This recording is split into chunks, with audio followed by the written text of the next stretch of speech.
बातमी ठाण्यामधून आहे। ठाण्यामध्ये महायुतीमधला वाद आता चव्हाट्यावर आलेला आहे।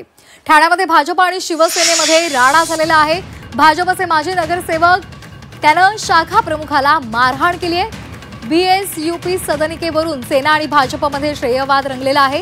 ठाण्यातील नौपाडा भागातली ही घटना आहे। नारायण पवार यांच्या विरोधात नौपाडा पोलीस ठाण्यामध्ये तक्रार दाखल करण्यात आली आहे। आपण पाहतोय महायुतीमधला वाद आता चव्हाट्यावर आलेला आहे। ठाण्यामध्ये भाजप आणि शिवसेनेमध्ये राडा झालेला आहे।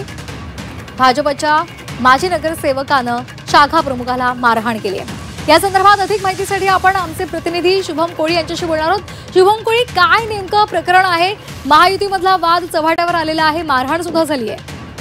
निश्चितपणे ठाणे शहरामध्ये जे आहेत ते महायुतीमधील जे घटक पक्ष आहेत शिवसेना आणि भाजप यांच्यामध्ये नेहमीच जो आहे तो संघर्षाची ठिणगी जी आहे ती पाहायला मिळाली नाही। अशातच जे आहे ते काल देखील पुन्हा एकदा नवा वाद जो आहे तो समोर आलेला आहे। बीएसयूपी मध्ये सदनिकांमध्ये जी घरं प्राप्त झालेले नागरिक आहेत त्यांना जे आहेत रहिवासी आहेत त्यांच्या स्टॅम्प ड्युटी रजिस्ट्रेशनची जी फी असते ती कुठेतरी कमी करण्यात आलेली आहे आणि ती मुद्रांक शुल्क जी आहे ती थेट 100 रुपयांवरती जी आहे ती केलेली आहे। त्याचमुळे हे नेमकं आता वाद जो आहे तो पेटला होता। नेमका हे मुद्रांक शुल्क जी आहे ती नेमकी कोणी कमी केली याच्यावर हा संघर्षाची ठिणगी जी आहे ती पाहायला मिळाली होती।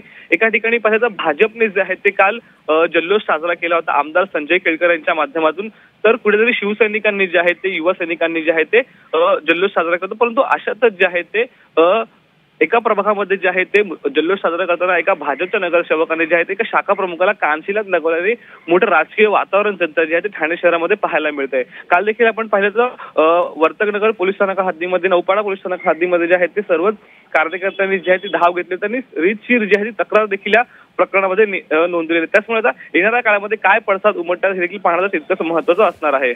नक्की शुभम, आगामी काळामध्ये स्थानिक स्वराज्य संस्थांच्या निवडणुका आहेत आणि असेच जर वाद सातत्यानं समोर येत राहिले तर त्याचा साहजिकच परिणाम येत्या निवडणुकांवर होईल हे निश्चित आहे। धन्यवाद आपण दिलेल्या सविस्तर माहितीसाठी।